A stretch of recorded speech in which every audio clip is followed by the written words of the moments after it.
alegria de estar aqui novamente, trazendo a mensagem.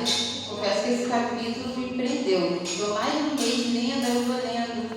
Às vezes, quando lá no vizinho vem uma coisa na minha mente, então foi algo assim que eu aprendi muito, lendo esse capítulo. E não é uma aula, Eu vou compartilhar daquilo que eu tenho meditado, daquilo que o Senhor tem colocado em nosso coração. E Emerson não pôde vir hoje, ele está lá com o Miguel, com a Sofia, então só explicando a ausência dele. Lá em casa é assim, ele faz dias enquanto faz um revezamento. Então vamos começar lendo Gênesis capítulo 25. A gente vai ler primeiro do versículo 1 até o versículo 6. Eu tinha colocado a versão igual da igreja à da Bíblia. Então vamos lá. E desposou Abraão outra mulher, chamava-se Quetura. Ela lhe deu à luz a Zinrã, Joquizã, Medã, Midian, Isbaque e Suá. Joquizã gerou a Sebá e a Dedã. Os filhos de Dedã foram Assurim, Letuzim e Leumim. Os filhos de Midian foram Efá, Efé, Enoque, Abida e Elda. Todos esses foram filhos de Quetura. Abraão deu tudo o que possuía a Isaque. Então, nessa primeira parte, a gente vê que Abraão tomou outra mulher. E o seu nome era Quetura. Confesso para os irmãos que eu não sabia, que Abraão tinha tido uma outra mulher, além de Sara. E ali o caso, que teve com Agar. E provavelmente ele pode ter tido isso durante a velhice, para ter alguém para poder estar acompanhando ele, cuidando dele. E ali, meditando nas escrituras, e a gente vê que Quetura, ela é indicada em alguns versículos como esposa ou concubina. Se fosse a esposa, ela teria o mesmo direito que a Sara teve. Como concubina, provavelmente é o que ela era, ela tinha o status de esposa, mas não tinha o mesmo direito que uma esposa tinha, e a gente vai ver isso no decorrer do texto. Só que a gente sabe que, apesar de Abraão ter tido ali uma concubina, ter tido ali uma casa ali com Agar, desde o princípio o Senhor nos ordena que seja homem e mulher, uma esposa e um marido. E a gente vê que muitas situações, até mesmo dentro da Bíblia, foram ocasionadas devido a esses casos, de ter mais uma mulher ou mais uma esposa. Mais esposa não tinha, mas mais uma mulher. E como referência a esses casos que não deram certo, a gente tem, se puder colocar aí, 1 Reis, capítulo 11, versículo 3, 7 e 8. 1 Reis, capítulo 11, versículo 3. Primeiro versículo 3. Aí fala sobre Salomão, Tinha 700 mulheres, princesas e 300 concubinas, e suas mulheres lhe perverteram o coração. Versículo 7. Neste tempo, edificou Salomão um santuário a Quemos, a abominação de Moabe, sobre o monte fronteira de Jerusalém, e a Moloque, a abominação dos filhos de Amon. Versículo 8. Assim fez para com todas as suas mulheres estrangeiras, as quais queimavam incenso e sacrificavam seus deuses. Então a gente vê a que ponto o homem de Deus, detendo de toda a sabedoria, que a Bíblia fala que Salomão não existiu nem vai existir um homem tão sábio como Salomão. A Bíblia fala que as mulheres perverteram o seu coração. Então é algo surreal, porque a gente não imagina como uma pessoa já tão sábia conseguiu ser pervertida pela quantidade de mulheres, Porque a gente sabe do poder, nós como mulheres, sabemos do poder de persuasão que nós temos, Ainda mais se não é uma mulher que está na presença de Deus e segue o caminho do Senhor. Então, além de ele ter tido várias mulheres, ele ainda teve mulheres que não seguiam ao mesmo princípio. E a Bíblia vai falar também que Salomão, ele não tinha o coração que temia a Deus como seu pai Davi. Então, a gente pode ser a pessoa mais sábia do mundo, mas Salomão mesmo vai dizer, né, que o princípio da sabedoria é o temor ao Senhor. E Salomão, ele não tinha esse temor a Deus. Então, que nós possamos estar firmes, né? Provavelmente ele poderia achar que ele estaria numa posição superior pela riqueza que ele tinha, pela sabedoria que ele tinha, mas se nós não tivermos um coração temente a Deus, a gente está suscetível aos deslizes, né, como qualquer pessoa. É verdade, Jesus. E depois é Provérbios 2, versículo 1. Por favor. Provérbios 2, versículo 1.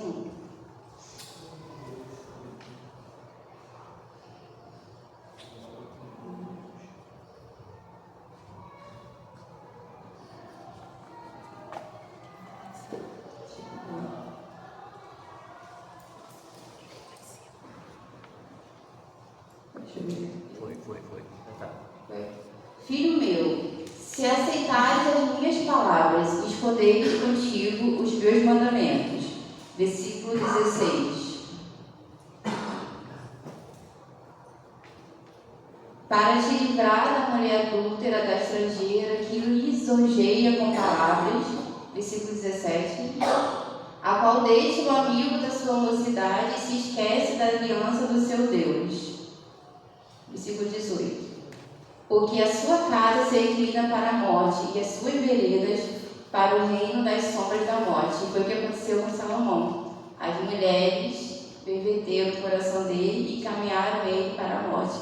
E o mais triste é que não foi só a morte dele, né? Foi a morte tanto dos filhos, né, que ele sacrificou, quanto a morte de muitos filhos de Deus. Porque vai dizer ali posteriormente que o pecado dele foi tão grande que o Senhor falou que iria dividir o reino, né? Mas que não dividiria ali durante a gestão dele por amor a Davi. Aí logo em seguida ali com Roboão, viu que houve a divisão de Israel e até hoje o reino do norte desapareceu, né? Tá ali. Então, que uma má escolha ocasionou, né, a morte de vários israelitas, a morte de um povo, né, um povo escolhido por Deus, que sofreu tanto, né, para poder, sofreu no Egito, sofreu para sair do Egito, sofreu no deserto, sofreu para entrar em Canaã, e por causa do pecado de um homem, por causa das mulheres, né, o que aconteceu. Então, que a gente possa estar muito firme no Senhor, para que a gente possa, né, alcançar a nossa Canaã e a gente não venha perdê-la. Amém. Amém? Amém. E ali, né, a gente agora vamos ir no Gênesis, em Gênesis, viu, nos versículos 2 a 4, a gente vai ver ali a linhagem de Abraão com relação às filhas dele com a Quetura. E vai dizer, né, um estudioso vai dizer que Quetura é como se fosse a mãe dos árabes, né, porque ela teve, a gente acha que Ismael, a gente pergunta assim, né, por causa de Ismael, tem ali os árabes, mas não, né? Os descendentes de Abraão com Quetura também povoaram muito ali a região da Arábia, né? A gente vai ver aqui nos versículos que Abraão manda eles ali no Oriente, na parte ali do deserto, na Síria, né? Então eles vão ali para a região também da Arábia. Então é apenas os filhos de Ismael. E o primeiro, um dos filhos, a gente vai falar sobre dois filhos ali de Ismael, de Abraão com Quetura, que é Midian, que é muito conhecido. Eu não sabia que Midian era um descendente, era um filho de Abraão. E Midian fazia parte da Arábia. Aí eu tinha trago ali no mapa, mas não vai aparecer. Da Arábia na parte ocidental, ali perto do Mar Vermelho. E Midian, na Bíblia, ela também é referida como medianitas ou ismaelitas, né? São sinônimos. Aí aparece em Gênesis, capítulo 37, versículo 28. Eu acho que Gênesis, capítulo 37, versículo 28. Já está lá. E passando os mercadores midianitas, os irmãos de José o alcançaram e o tiraram da cisterna e o venderam por 20 ciclos de prata aos ismaelitas.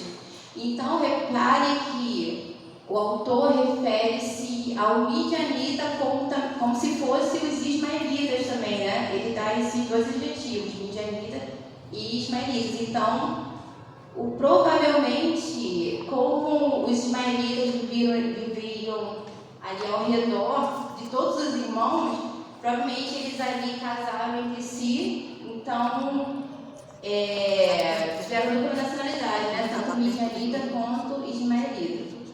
Aí essa passagem na minha mente, ela se fala que eu viajo ali no texto. Aí eu fiquei assim imaginando, vamos parar aqui, então vamos entrar aqui aspas aqui, né? Que Abraão separou Quetura, os filhos descendentes de Quetura para onde? Para poder não pegar ali a parte da herança que cabia a Isaac para não ter confusão. Aí eu fico imaginando, aí os midianitas são primos de José, primos de Rubem. Aí eu fico imaginando eles ali passando e vendo a cena, né, da família de Abraão. Aí eu pensei, poxa, meu avô, né, expulsou gente para não ter briga e tá lá os filhos, netos de Abraão brigando, né, um vendendo o outro. Gente, e é muito importante, e às vezes assim, né, a gente vê, poxa, meu avô era, né, uma pessoa que buscava muito a Deus, Isaac também era, olha o que aconteceu com os netos dele. Então, assim, a importância da gente, do legado, a importância da gente representar bem aquilo que a gente aprende e que nós somos representantes de Cristo, né?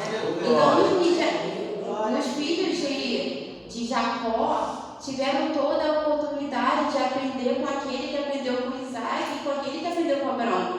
Porque a gente vai ver aqui também no texto que Jacó conviveu com Abraão. Então imagina o quanto de bagagem, o quanto de bagagem Jacó tinha.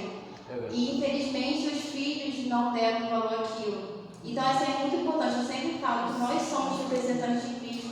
Então quando a gente faz alguma coisa, a gente as pessoas não veem a gente, não veem a Maiara. Vê, nossa, mas aquela é serva de Deus. Então eu fico imaginando também o exemplo, né, que eles deram, né, para os familiares deles, né, que viviam ao redor. E também, né, Midian é muito citada na Bíblia, né? Tem ali a passagem de Moisés, que vai para Midian, o sogro dele, né, morava naquele local. Posteriormente, a gente vai ver que os midianitas vão se unir aos moabitas e contrata ali Balaão para poder profetizar contra o povo de Israel. E também temos ali vamos ler ali Juízes capítulo 6. Por favor, e também tem uma outra passagem ali de fala sobre os midianitas. Já foi. Isso. E fizeram os filhos de Israel, que era mal perante o Senhor, por isso o Senhor os entregou nas mãos dos midianitas por 7 anos. Aí, só essa parte, só essa primeira parte mesmo. Aí a gente vai ver como Deus, ele não é um Deus injusto. É um Deus de justiça. Oh, glória. Apesar do povo de Israel ser um povo escolhido por Deus, né, e os midianitas, né, não serem o povo da aliança, o Senhor, ele não olha para isso. O Senhor é um Deus justo. Então nós precisamos ter muito temor a Deus, porque tem gente, a gente, né, a gente pode muitas vezes achar que nós somos isentos. Porque nós vamos para a igreja, nós servimos ao Senhor. Mas o Senhor é o Deus de justiça. Meu Deus. O Senhor,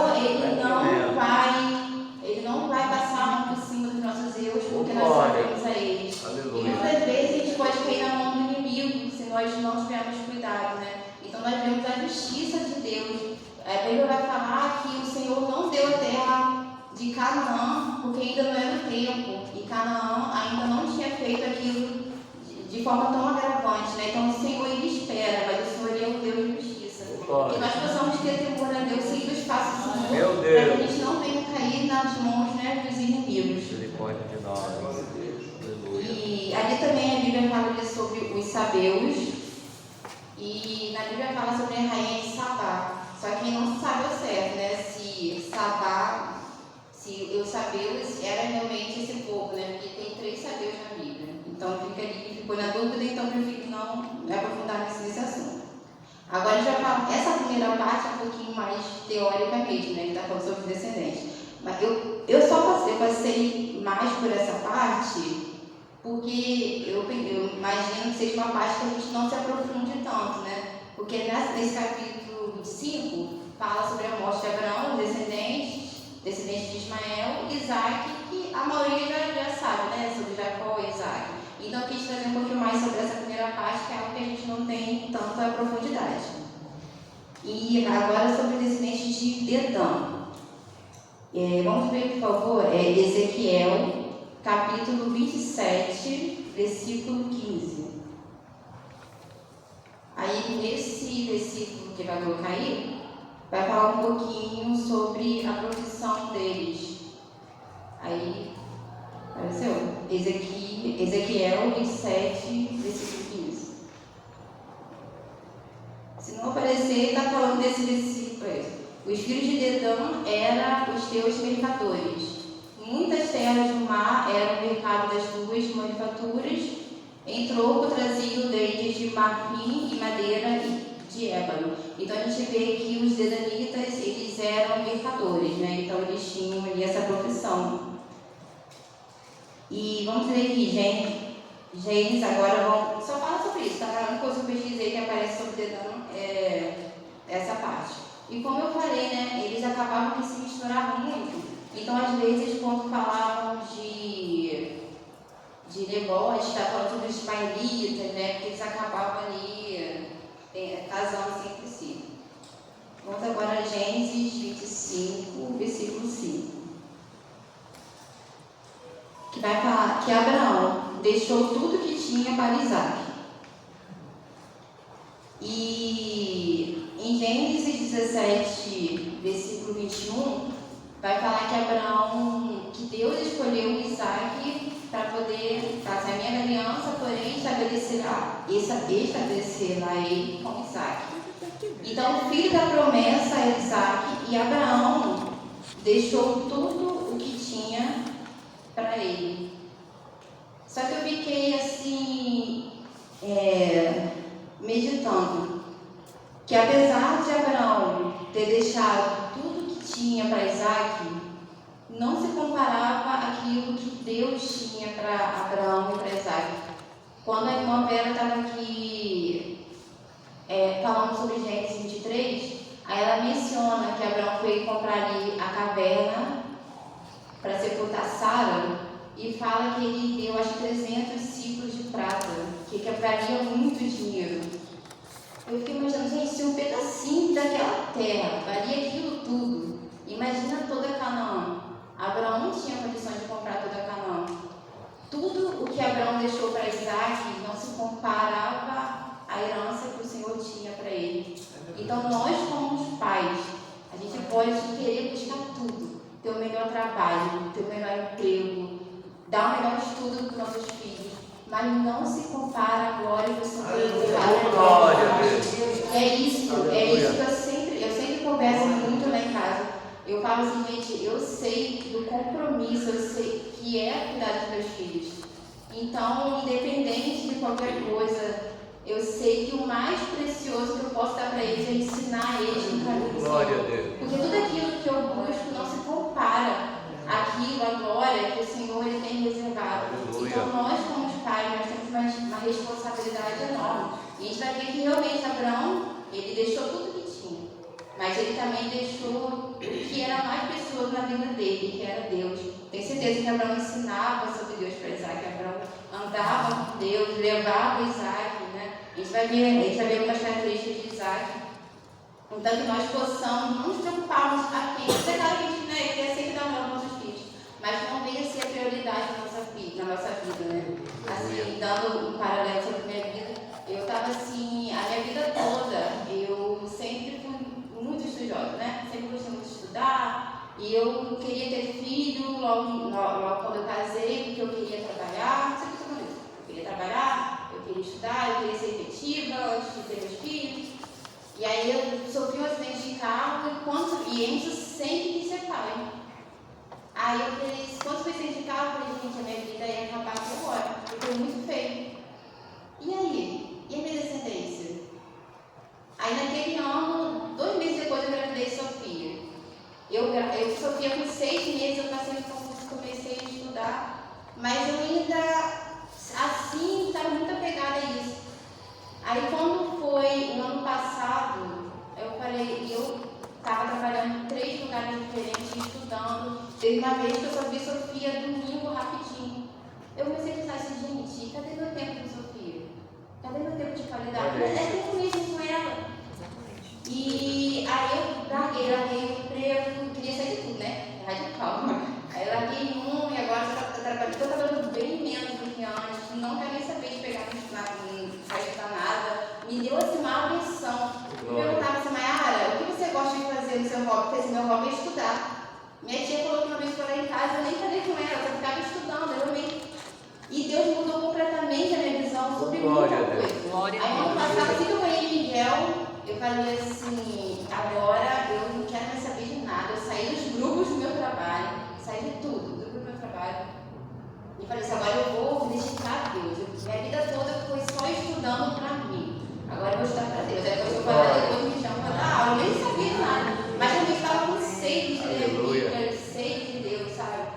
E para ter uma noção, eu não estava na minha coleção. Aos sábados eu trabalhava. Desde que Sofia tinha uns 2 anos, eu trabalhava sábado. Aí eu comecei a ficar em casa, larguei esse emprego que era sábado e domingo e comecei a ficar em casa. Quando eu via que a minha filha ficava, assim, Enzo estava trabalhando lá, ele não tinha como ficar olhando também ela. Minha filha ficava de 8 da manhã até meio-dia vendo desenho. Eu não sabia disso. Quando eu comecei, mas o pior não era nem isso, o pior quando eu fui ver os desenhos que ela estava assistindo. Eu falei, gente, e eu sempre fui uma mãe muito preocupada, eu sempre fui uma mãe muito preocupada, mas eu não era presente. É a mesma coisa, eu posso falar se ela não faz isso, mas se eu não estiver presente, a pessoa que está olhando tem a autoridade e a liberdade para e não ter a visão que eu tenho. Eu falo assim, amor, Deus está me dando uma visão que eu não sei explicar. Eu falo assim, é algo assim que parece que eu estou sendo chata, eu estou sendo muito chata, e eu não sei o porquê disso.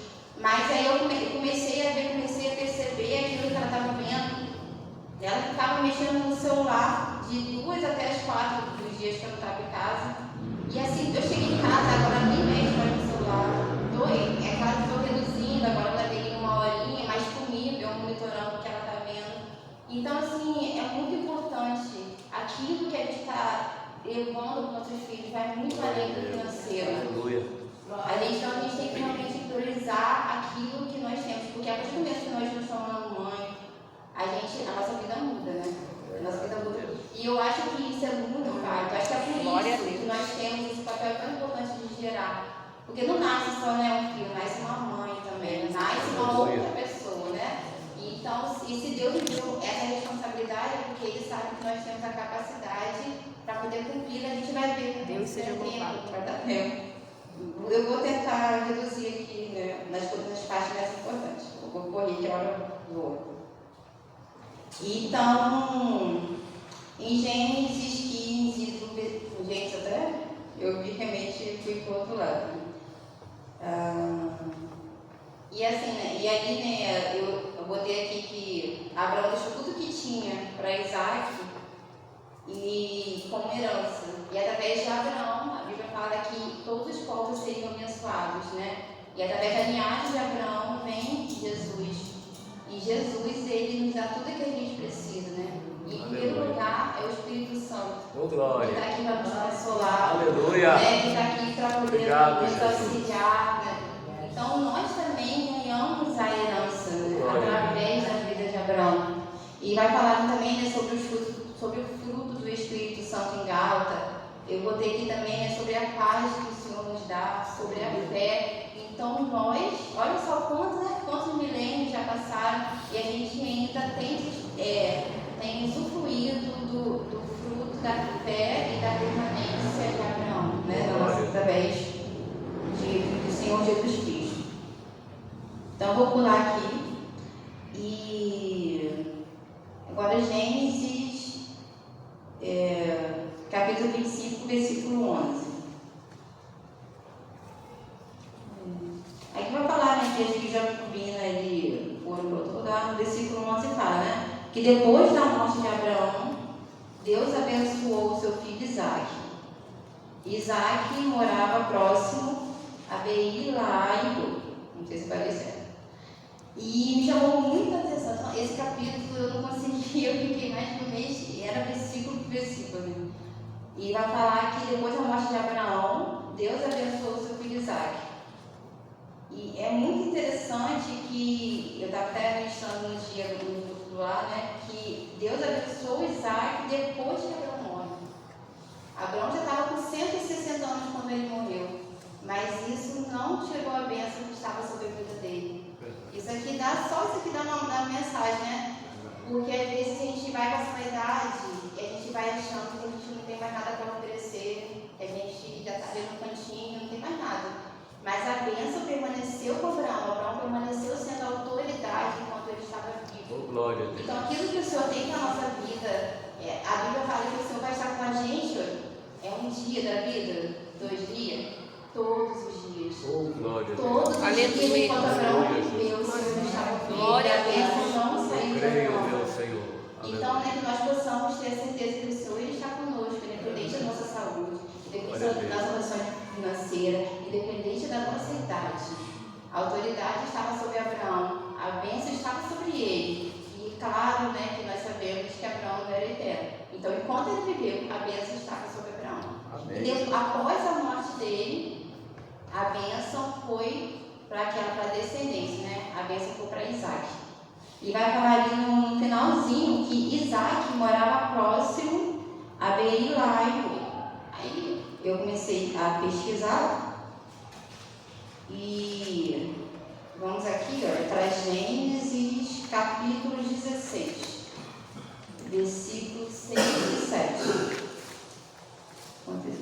Gênesis 16, 6 e 7, que fala assim, ó. Respondeu Abraão a Sarai: a tua serva está nas tuas mãos, procede segundo melhor te parecer. Sarai humilhou-a e ela fugiu de sua presença. E no versículo 13 vai falar: este foi o nome que ela deu ao Senhor que lhe havia falado: tu és o Deus que me vê. Então, esse nome, dessa localidade que está se referindo, se chama o Deus que me vê. Eu imagino Isaac, o desespero de Isaac quando Abraão morreu.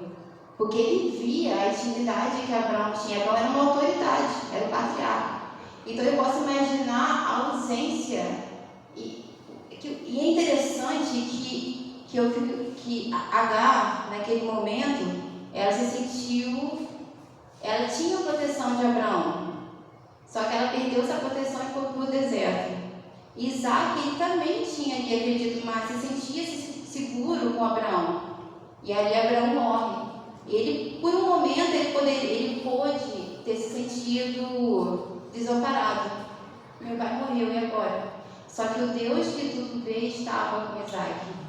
E a Bíblia vai falar que naquele momento a bênção estava sobre ele. Então, quando a gente se sentir desamparado, que a gente possa lembrar que o Deus que tudo vê estava vivendo. Isaac não estava desamparado, mas tinha um Deus que estava vendo ele e queria estar com ele, independente da presença do pai dele ou não. Né? Porque o Deus, ele é o nosso pai e ele está conosco em todos os momentos. E agora aqui dos versículos 12 ao 17 vai falar sobre a descendência de Ismael. Deixa eu pegar aqui o versículo.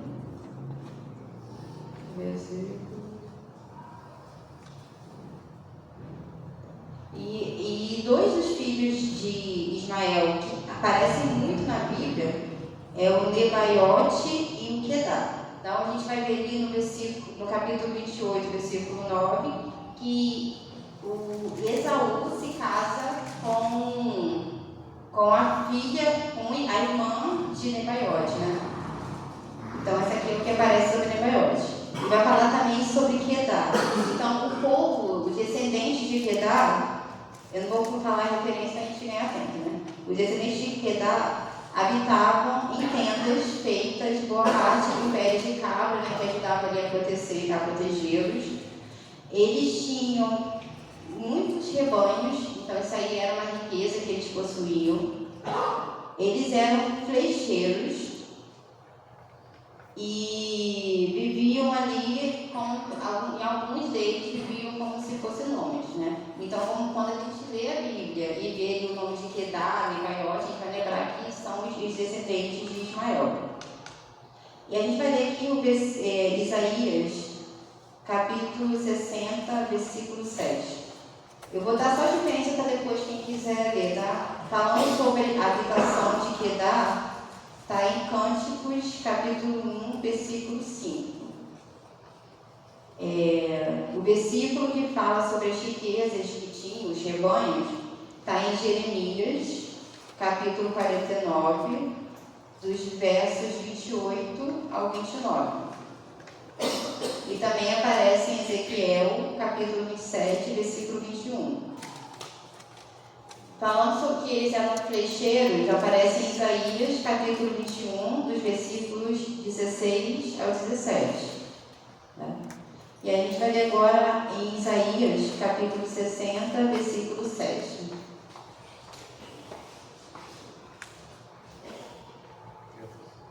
E fala assim: todas as ovelhas de Quedar, então Quedar, a gente já sabe que são os filhos, né, descendentes de Ismael, se reunirão junto de ti, servir-te-ão os carneiros de Nebaiote, que também é o descendente de Ismael.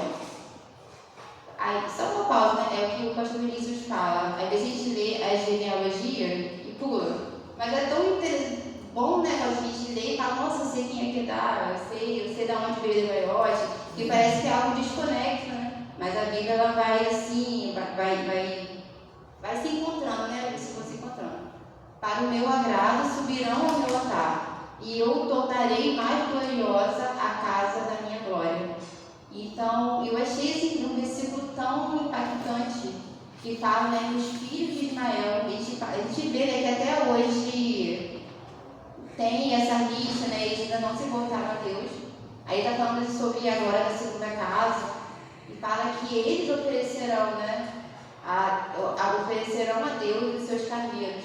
A gente vê que até essas pessoas que você pensa que nunca vai se converter, o que é muito difícil se converter, Deus, ele tem o poder, né, de transformar o coração. E quando a gente chegar lá no grande dia, ele fala que todos os povos se curvarão perante Deus, né? Inclusive os árabes, né, todas as pessoas, né? Então eu creio, né, que um dia o Senhor, ele pode estar aí convertendo, e já converteu no coração de muitos.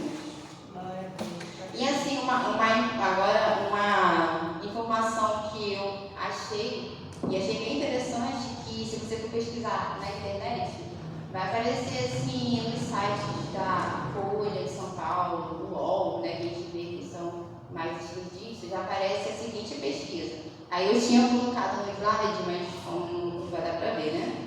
Que tem sobre título Rivais Consanguíneos. Aí fala assim: pesquisa divulgada ontem afirma que irmãos genéticos teriam um ancestral em comum. Árabes e judeus têm origem genética comum, diz estudo. Grande surpresa, né?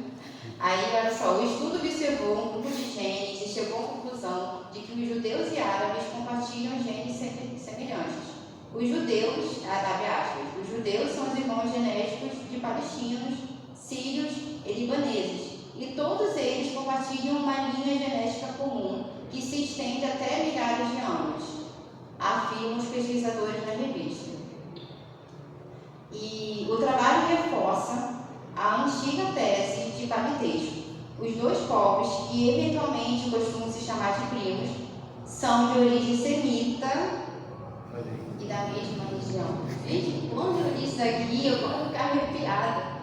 É o que o João fala, né? Quando a ciência está aqui para poder testificar daquilo que a Bíblia já afirmou, né? Então, essa pesquisa, e o que eu achei interessante é que, se você pesquisar, vai aparecer nas revistas e nas telas, nas mídias que falam contra Deus, né? Geralmente pervertem. Então, eu falei que todos os povos confessarão naquele dia, todos aqueles confessarão. Então, está no site, né, Evangelho, está nesse site, né? Eles afirmando aquilo que a Bíblia já fala, né? Que eles, os os árabes e os judeus ele têm uma origem genética em comum. E é interessante que fala que é algo que essa origem é de milhares de anos e que ainda tem a origem semita. E se você for ler mais a pesquisa, vai falar que os israelitas, eles preservam muito os genes dele, né? Não vai ter muita mistura. E é o que a Bíblia orienta eles, né? Então está de acordo também com a Bíblia, porque orienta que eles não se misturem com os outros povos. Então também está tudo ali confirmando o que a palavra fala. Então os homens, eles só vão confirmar aquilo que o Senhor já deixou pra gente, né? Então se a gente for ver, se você quer ser uma pessoa muito inteligente, até a Bíblia. Porque você vai estar aí, ó, uns 4.000 anos à frente do que muita gente, né? Amém? Tá tudo bem, entendeu? Tá? Qualquer coisa pode ir comentando também, tá? E agora a gente vai falar um pouquinho sobre Isaac. Então a gente vai ver os versículos 19 a 21 do capítulo 5, que fala que... Deixa eu voltar. Gênesis 25, versículo 17. Vai falar assim, ó, Ismael viveu 130 anos, nossa, aqui é só Ismael, né? Versículo 19. Essa é a história da família de Isaac, filho de Abraão. Abraão gerou Isaac, o qual, aos 40 anos, se casou com Rebeca, filha de Betuel, o arameu de Padã Aram, e irmão de Labão, também arameu. Isaac orou ao Senhor em favor da sua mulher, porque era estéril. O Senhor respondeu a sua oração e Rebeca, sua mulher, engravidou. E eu lendo, né, e meditando, eu vejo assim que Isaac não é muito mencionado pela gente, né? Geralmente a gente prega sobre Abraão, sobre as virtudes de Abraão, e prega também sobre, muitas vezes, sobre as falhas de Jacó. E Isaac fica ali no meio e não é muito mencionado. Só que Isaac ele também tem muito a ensinar pra gente, né? Então, uma das características de Isaac é que ele tinha um bom relacionamento com seu pai e ele obedecia aquilo que seu pai tinha para dizer, né? E vai estar ali registrado em Gênesis capítulo 22, versículo 16. Que fala assim: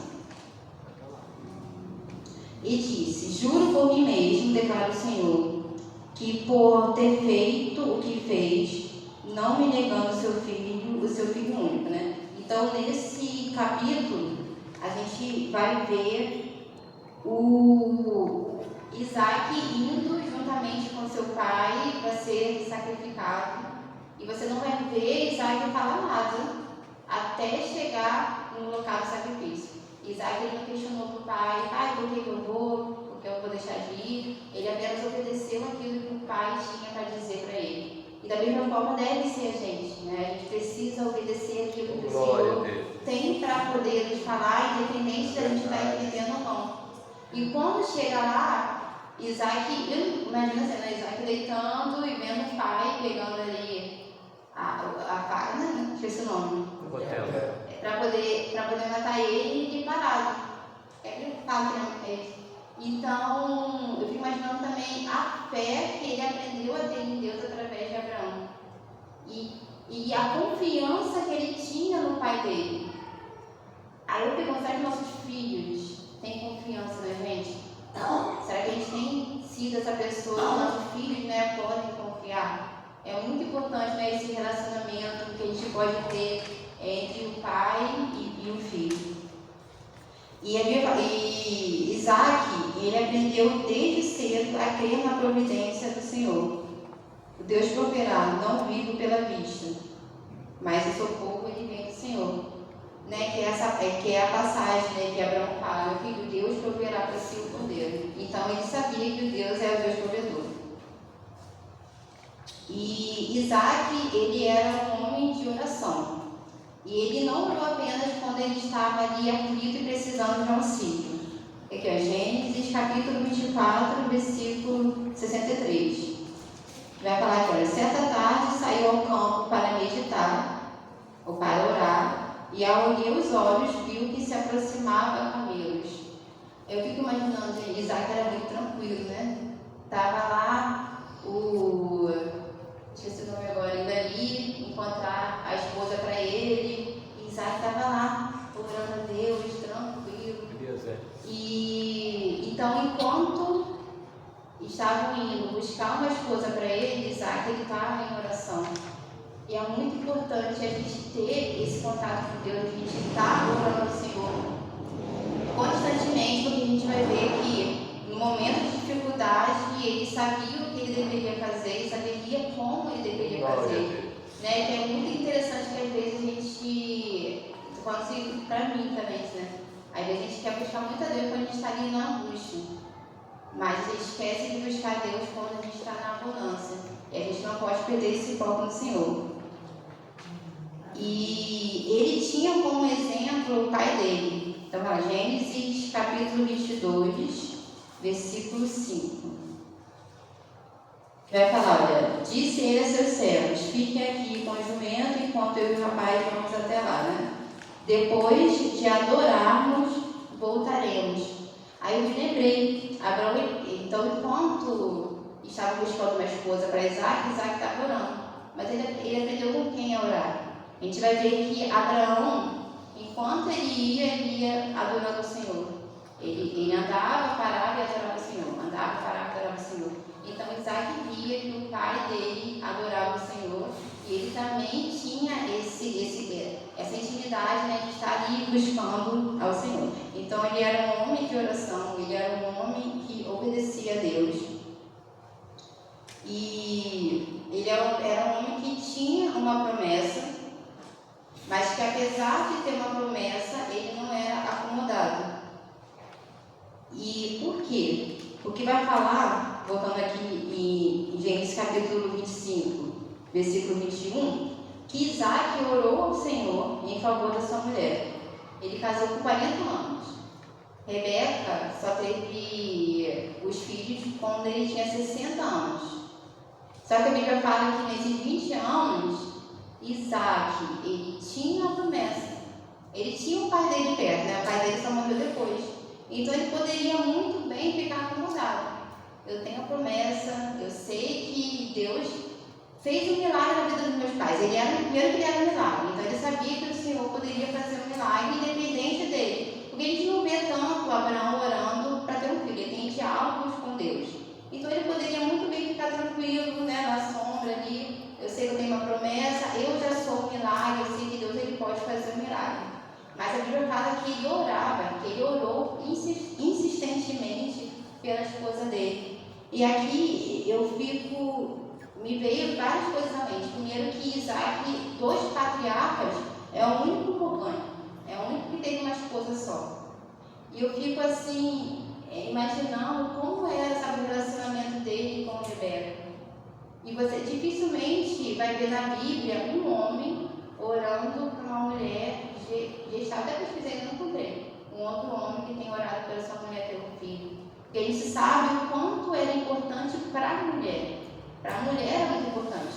Porque ela que provavelmente ouvia as pessoas comentando que ela não tinha esse conhecimento de que poderia ser um problema tanto de Isaac quanto dela. Então algo era Rebeca. Mas atrás de Rebeca tinha um marido que protegia ela, que orava por ela. E é muito importante que o casal tenha essa cumplicidade. Uma vez eu vi o cantor Anderson Freire falando que eles não podiam ter filho. E quando falava assim, de quem é o problema? Ele falava, é nosso. O problema é nosso. Não é da minha esposa, é meu e dela. Então, sabe, como casal, a gente precisa estar muito unido. E lá em casa, a gente eu agradeço a Deus pelo marido, porque a gente é um assim, um ajudando o outro. Um buscando, querendo o melhor para o outro, um orando por outro. E a gente precisa ser assim como casal, né? Que a Bíblia fala que é melhor serem dois do que um. É verdade. E ele foi insistente. E você vai ver que Isaac era uma pessoa muito pacífica, né? Que tinha muito E agora vamos ler aqui a Gênesis, os versículos 22 ao 24. Que vai falar que... Não, antes disso, versículo 21, né? E fala assim, que o Senhor respondeu à oração de Rebeca. Então, assim, como eu não estou com o meu slide, acabou que eu não botei essa parte aqui na minha cópia, eu vou fazer isso aqui agora. E vai falar que o Senhor... Não, tá aqui, Isaac orou, né? O Senhor respondeu a Rebeca. E os meninos se empurravam dentro dela pelo que disse. Por que está me acontecendo isso? Foi então consultar ao Senhor. E é interessante que a Rebeca, ela poderia muito bem ter se consultado com as mulheres. Por que está acontecendo isso? Né? Ela não deve. Com certeza tinha pessoas diferentes ali no meio. Mas a Bíblia fala que ela foi consultar ao Senhor. Glória.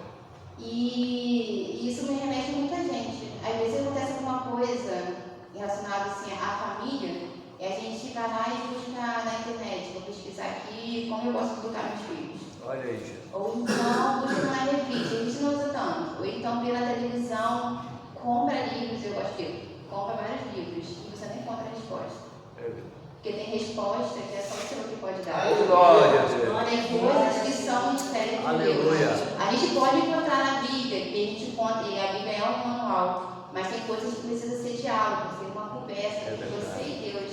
Porque os filhos são algo individuais, né? E ali não tinha ninguém que poderia falar para a Rebeca e solucionar o caso dela, porque era um mistério de Deus.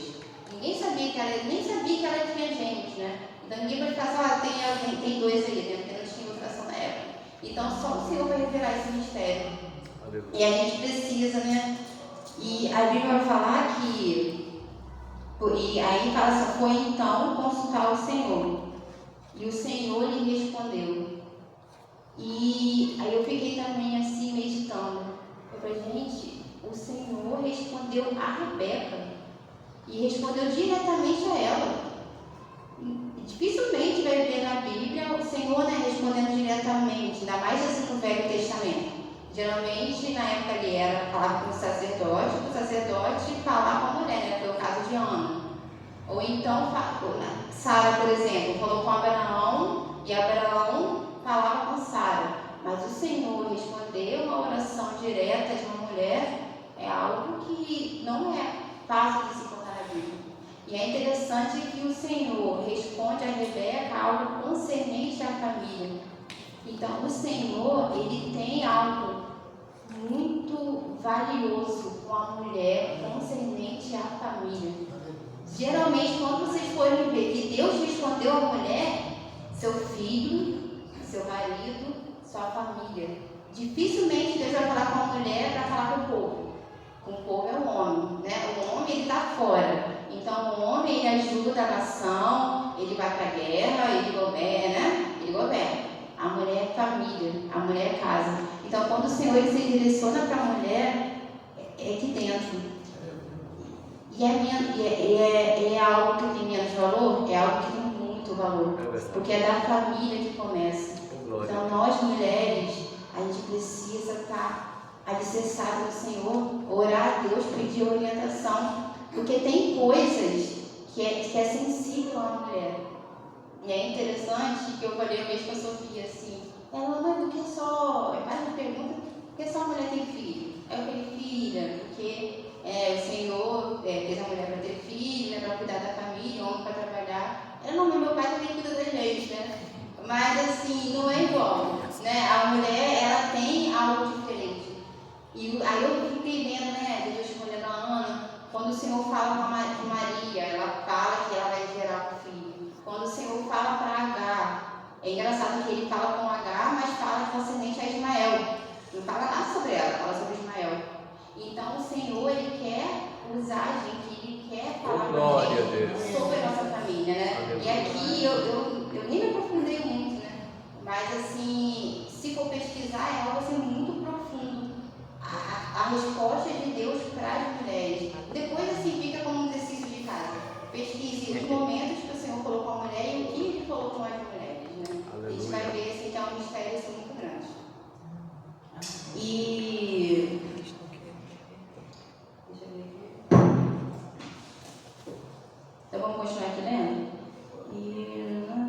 Isaac o jumento, o Senhor respondeu a oração impeditor, e vai falar que os meninos se empurravam dentro da barriga dela, e o Senhor respondeu e falou ali que haveria duas nações. E ao nascer, confirmou-se, né, que realmente tinha ali gêmeos no ventre dela. Aí vai falar que o primeiro a sair era ruivo, e todo o seu corpo era como um manto de pelos. Aí versículo 26. Depois saiu seu irmão com a mão agarrada no calcanhar de Esaú. E tinha Isaac 60 anos. E vai falar que os meninos cresceram. E vai falar aqui, né, sobre a preferência que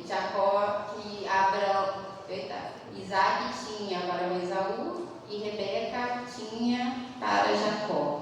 E isso daqui é algo que nem precisa entrar em detalhes, a gente sabe que não dá certo, né? Essa preferência de pai com filho não dá certo, só dá. Se for pesquisar aqui com José, né, só dá problema. E fala que certa vez, né, quando Jacó preparava o ensopado, Esaú chegou faminto, voltando do campo, e pediu-lhe: dê um pouco desse ensopado vermelho aí, que estou faminto. Por isso também foi chamado de Edom. Aí vai falar aqui, né, nessa situação toda, a gente vê que Jacó não teve misericórdia com seu irmão, né? É porque eu falo que nós precisamos ter misericórdia. Jacó, ele sabe, a mãe dele sabia que o maior serviria o menor. Ele já tinha a promessa, mas ele queria fazer as coisas do jeito dele. E se der tempo, a gente vai falar um pouquinho sobre Jacó, né? Sobre essa parte insistente de Jacó. Só que diferente de Davi também tinha a promessa e tinha a unção, mas ele esperou no Senhor, né? Ele teve vários momentos ali que ele poderia matar Saul, mas ele falou assim: não vou mexer a mão no ungido de Deus. Então Jacó precisava fazer tudo o que ele fez? Não precisava, porque Deus, ele poderia fazer muito bem sem ali a ajudinha dele, mas aí ele não usou misericórdia com seu irmão, foi ali e tentou ali de várias formas conseguir aquilo que ele desejava. E com relação a Esaú, a gente vai ver o quanto Esaú foi precipitado. E engraçado que hoje eu estava na escola e o meu colega falou isso. Ele falou assim: nossa, e aí vai falar aqui no versículo que ele estava com tanta fome que ele achou que ele ia morrer. Ele falou: para quem me serve a minha primogenitura se eu vou morrer? E o meu colega lá na escola falou assim para mim, ele falou assim: olha, às vezes eu acho que eu vou. Ele falou que quando a mãe dele morreu, ele achou que era o fim da vida dele, que ele começou a fazer várias coisas achando que ele ia morrer, que não ia ter não ia acontecer nada com ele, que ele já ia morrer mesmo e não ia ter nada a perder. Eu falei assim: nossa, ele bate direitinho, né? E a gente vê que não é algo só com o acidente de Esaú. Então a gente precisa, e assim, eu creio que não é porque a gente que está aqui na igreja que não venha nenhum tipo de pensamento desse na nossa mente, né? Dependendo da situação que a gente vive, a gente realmente às vezes a gente acha que a gente vai morrer e que não tem solução. Aconteceu com eles, por exemplo. Na hora do acidente que a gente teve, ele achou que ele ia morrer. Então, que a gente não venha achar que é o final da linha, né? Porque só o Senhor sabe qual é o limite da nossa vida. Glória a Deus. Então, que a gente não venha, e a gente tem que tomar mais cuidado, né, no momento que a gente se sentir mais frágil, né? Porque a Bíblia vai falar que o Senhor é aquele que nos fortalece, né? Quando a gente pensa que a gente está fraco, aí o Senhor é aquele que nos dá força. E vai falar que Esaú, ele despreza a primogenitura dele. E a primogenitura, ela carregava consigo algumas responsabilidades. Então, quais eram essas responsabilidades? Então, o primogênito, ele tinha que cuidar da família. Então, quando o pai falecia, ele tinha ali que cuidar da família, administrar os bens do clã. Ele era responsável pelo sustento da família. Ele tinha que cuidar da saúde, cuidar dos bens. Tinha que perpetuar o nome da família.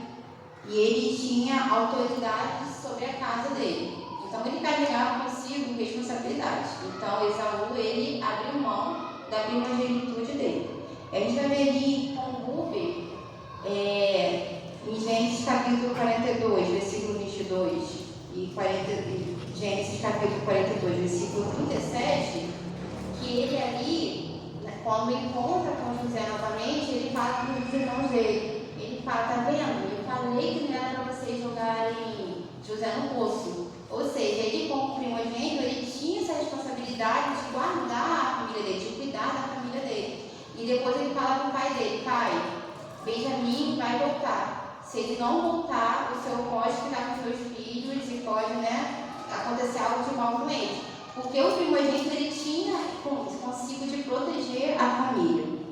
Então Esaú, ele rejeita a primogênitude, mas ele quer a bênção. Porque aí vai falar o seguinte, que algumas vantagens do primogênito era que ele era a autoridade da casa, ele tinha um local de honra, ele tinha, eu nunca vi a diferença, mas ele tinha um status privilegiado. Na hora de assentar à mesa, então o primogênito tinha todo um local que ele poderia sentar. Ele tinha o direito de sucessão, então a gente vai ver ali que os reis, geralmente quem era o próximo rei era o filho primogênito. E teve uma época que, em Êxodo, assim que ele diz que o Senhor mata ali os primogênitos, os primogênitos foram dedicados a Deus, aí depois foram substituídos pelos levitas. Eles tinham a porção dobrada da herança paterna e tinham sobre eles a bênção. Então Esaú, ele queria se isentar disso, mas ele queria a bênção de Deus, a bênção do pai dele. Só que não tem como. A gente querer largar a responsabilidade e querer só a bênção. Porque a primogênitude, ela carrega os dois. Você quer a bênção, mas você também vai precisar ter responsabilidade. Você vai precisar cuidar das coisas de Deus. Você vai precisar se dedicar para que ele sim consiga a bênção do Senhor. Eu não consigo desassociar uma coisa da outra. As duas precisam estar alinhadas. E ali, meditando, eu comecei a lembrar de Jesus. E Jesus, ele é o primogênito, E em várias situações ele é o primogênito. Ele foi o primeiro filho de Maria, mas ele é o primogênito de Deus, ele é o filho único do Senhor. Ele é o primeiro que venceu a morte, o primeiro que ressuscitou. Ele é o primogênito sobre todas as nações, que está ali em Colossenses 1, versículo 15. E o Senhor, como primogênito, ele nos sustenta. Ele é o nosso refúgio. Ele é o Deus que desfaz a obra do diabo, que nos protege. Ele é o Deus que veio nos salvar. Ele é o Deus que tem toda a autoridade. Ele é o Deus que tem todo o poder, tanto do céu como da terra. Através de Jesus, nós somos chamados filhos de Deus. Então tem ali a sequência da linhagem. O Senhor, ele tem um status de honra, ele está sentado à destra de Deus. Jesus é o nosso caminho. E o Senhor, ele tem a sucessão, porque a Bíblia fala que o Senhor é nosso rei dos reis. Então o Senhor, ele é nosso primogênito e ele cumpre com todos os requisitos, tanto dos desejos quanto das vontades. Então, através do nosso Senhor, nós temos aí todas as bênçãos, de Deus. Então, Jesus é aquele que nos protege, é aquele que nos guarda, é aquele que nos sustenta em todos os sentidos. Então, nós precisamos lembrar que nós temos um Pai que está conosco, E através dele nós somos chamados filhos de Deus. E isso é o mais importante, é o que importa na nossa vida. Então, quando a gente pensar que a gente está sozinho, a gente tem que lembrar que nós temos um Deus. E é interessante que o Senhor, que Jesus é filho de Deus e nós somos filhos também de Deus, É muito interessante como as coisas vão associando, vão encaixando uma na outra. E para finalizar, eu falei que Isaac, ele era um homem, a gente pode achar, gente, mas Isaac e Jacó eram muito diferentes, Isaac gostava mais de Esaú, que tinha semelhante. E Jacó, ele era um insistente. O pai dele era perseverante, e Jacó também era perseverante. Isso aí ele pode ter puxado o pai dele. Onde a gente encontra isso? Gênesis, capítulo 25, versículo 33. Vai falar assim, Jacó, mas antes disso, vamos ler aqui, Gênesis, capítulo 25, versículo 26. que vai falar assim, olha, depois saiu seu irmão com a mão agarrada no calcanhar de Esaú. Vamos ler aqui, Oséias capítulo 12, versículo 3. Vamos colocar mesmo? Oséias capítulo 12, versículo 3. Não sei se essa é diferente. No ventre pegou no calcanhar do seu irmão, no vigor da sua idade lutou com Deus. Então a gente vai ver que eu acredito que Jacó estava ali lutando com o irmão dele para poder sair primeiro. Então ele insistiu até a última hora que agarrou no pé do irmão. Então ele perseverou até o fim, até o nascimento para poder ser primeiro. Então a gente já vê que ele não era uma pessoa de desistir. Aí depois, a gente vai ver ali, olha, Gênesis capítulo 30, versículo 25. Que vai falar assim, olha, depois que Raquel, Gênesis,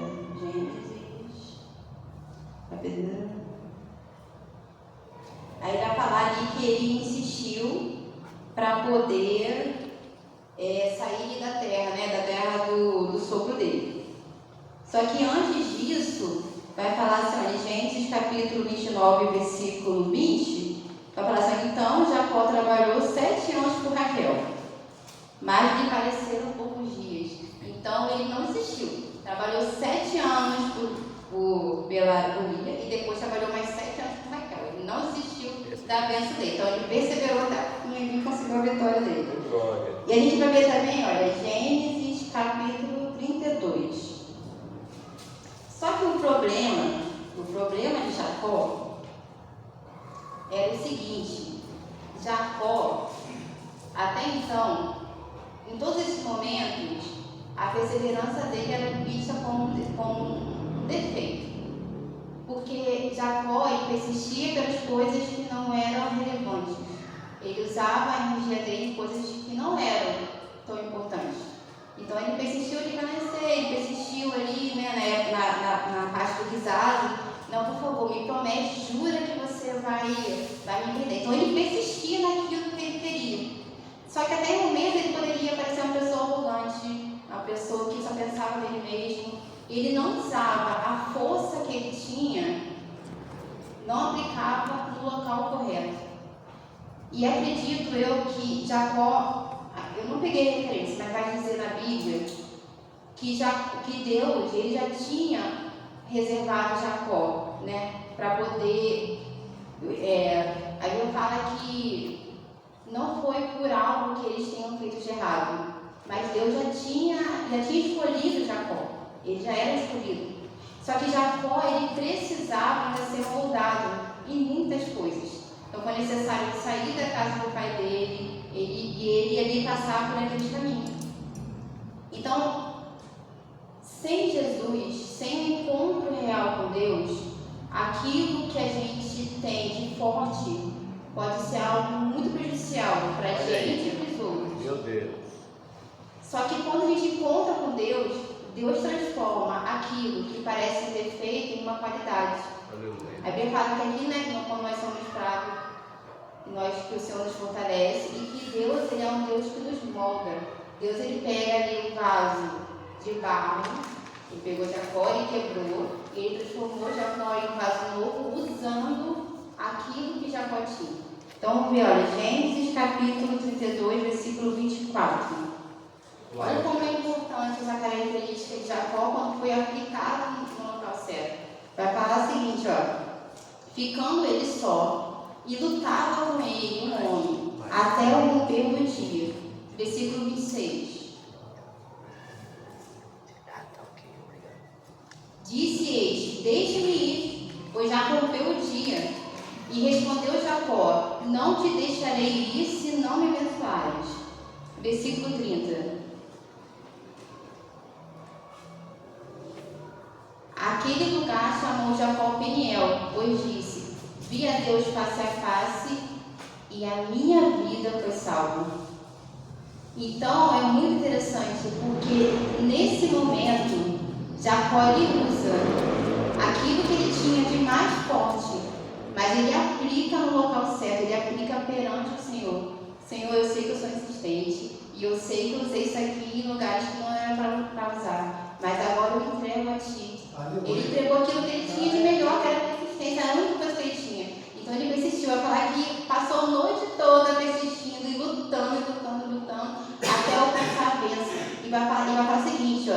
minha vida foi salva. E naquele dia, Jacó teve um encontro real com Deus. Ele encontrou a salvação que ele tanto precisava. E ele não precisou usar mais daquele defeito que ele tinha, até o dia que ele aplicou perante o Senhor. Então, se você tem algo que você acha que é um defeito, se você tem algo que é aquele espinho da carne, né? O espinho da carne, o Senhor, Ele pode usar em favor da obra dele, né? Então, que o Senhor, a cada dia mais, Ele possa nos moldar, que a cada dia mais a gente possa ser como Isaac, como Rebeca, né? Que ore, que persiste perante o Senhor, e que a gente possa buscar no Senhor uma melhoria, né, das nossas vidas, porque só Deus Ele pode nos resgatar e pode nos salvar. Amém? Pode orar, pode orar. Senhor de Deus, agradecemos a Ti por esse momento que passamos na sua casa, Senhor. Que as palavras que tenham sido ditas, Jesus, que possa vir ao encontro do nosso coração e que nós possamos, Jesus, realmente ter esse encontro com o Senhor, que nós possamos a cada dia mais entregar a nossa vida, entregar a vida da nossa família aos Seus pés, Senhor, e que o Senhor possa estar nos instruindo em todos os nossos passos. É isso que nós te agradecemos em nome de Jesus. Amém.